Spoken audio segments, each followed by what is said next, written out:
So for that, to our first speaker, Dr. Michael Harris is a pediatrician by practice and co-founder of SF Voice for Israel, a grassroots advocacy organization now affiliated with StandWithUs. Please welcome Dr. Michael Harris.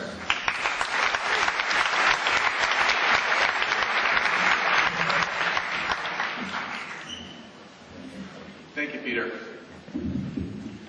The Jewish Film Festival is an important cultural institution in our community. Yet, as Peter noted, this year there has been an uproar, not only from our local Jewish community, but from Jewish communities around the country and overseas over the film festival's choice of this film and speaker. My presence here should in no way be considered as either endorsing or even adequately balancing this event. These few minutes cannot in any way provide an appropriate response to the next 2 hours. I came here today to give voice to a different perspective, the perspective of the wider spectrum of the Bay Area and global Jewish communities, including our own community institutions, such as the Jewish Community Relations Council, the J, our community's newspaper, and including the respected Talbi and Koret foundations, all of whom have expressed strong opposition to this program as being inappropriate for a Jewish film festival. All of us here know that Rachel Corrie tragically died when she intentionally put herself in harm's way during an IDF counterterrorism operation in the Gaza Strip.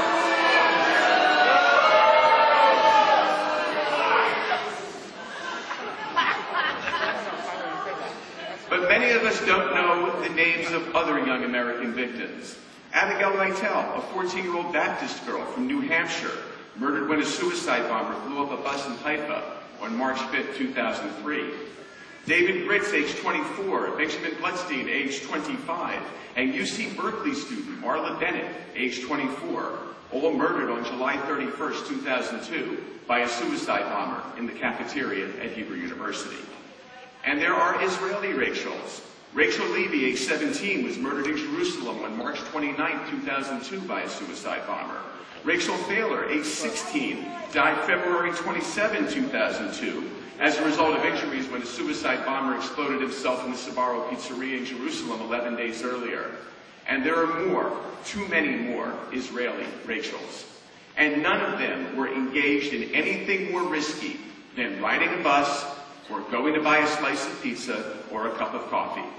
And just as Rachel Corrie should be alive today, so should all of these young men and women.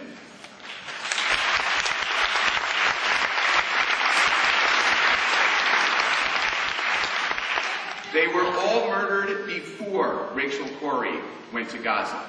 That's why the young IDF soldier was operating that bulldozer in Rafah. It wasn't too much.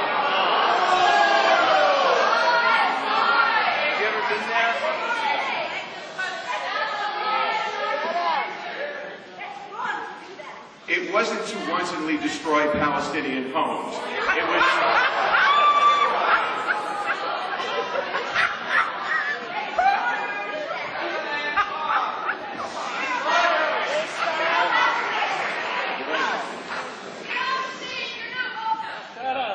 You need to be respectful. Please let him finish.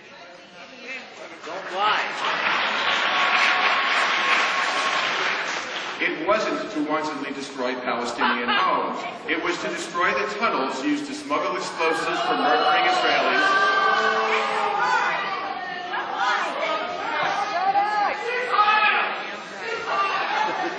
Folks, I gave a warning at the beginning that each element needs to be respectful. If we cannot do this for Dr. Harris, we can't do it for the film, okay?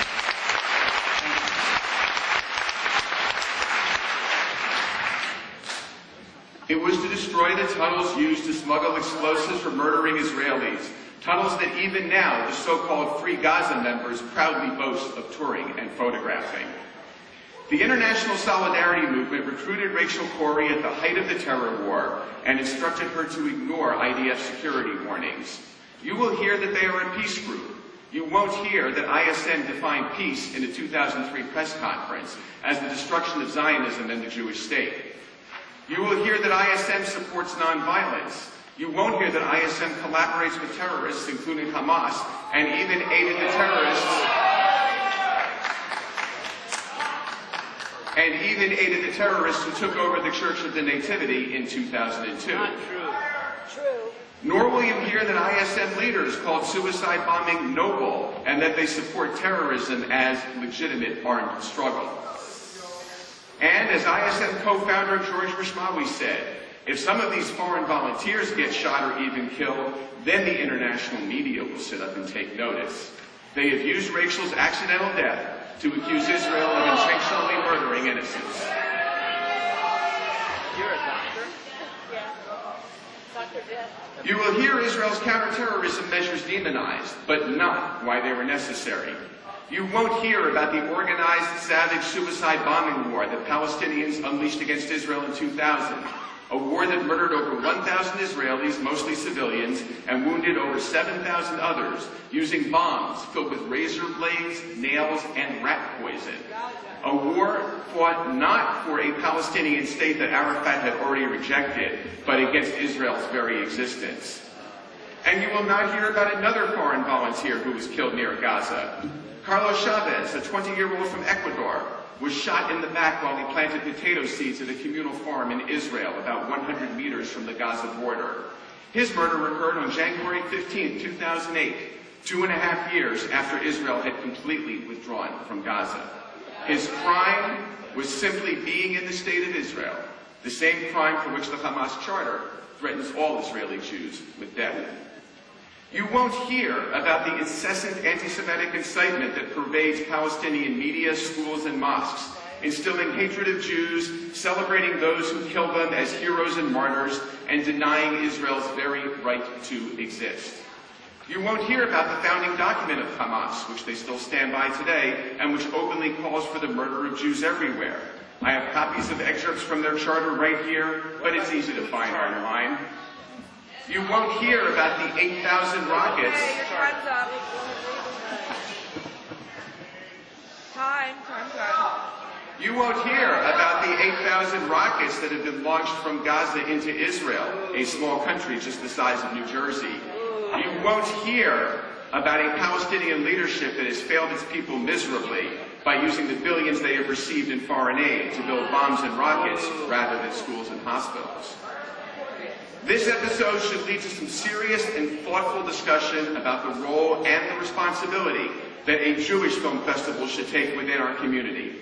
A Jewish film festival should not be presenting a film and speaker that demonize Israel and that are being...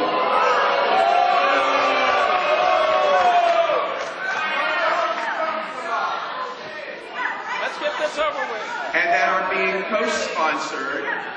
Sit down. And that are being co-sponsored and promoted by groups such as Jewish Voice for Peace and American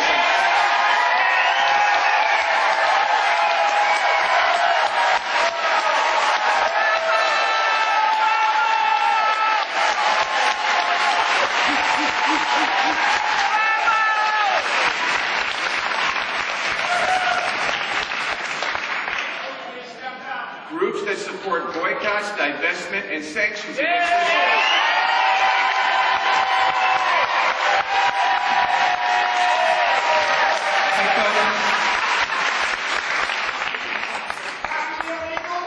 Enough already. Or, as American Friends Service Committee did,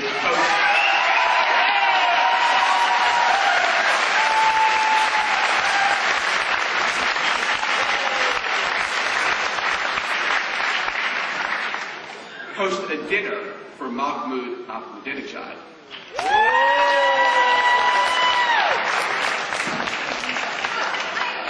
Or perhaps even attract an audience that would applaud them.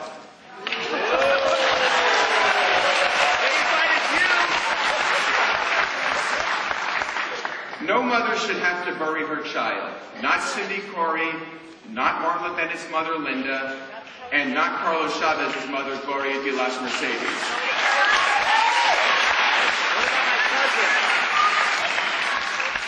As you watch this film and hear from Rachel Corrie's mother, remember how much context is completely missing. Above all, remember the mothers of all the other Rachels as well, and the price they have had to pay simply for being Jews living in the only Jewish country in the world.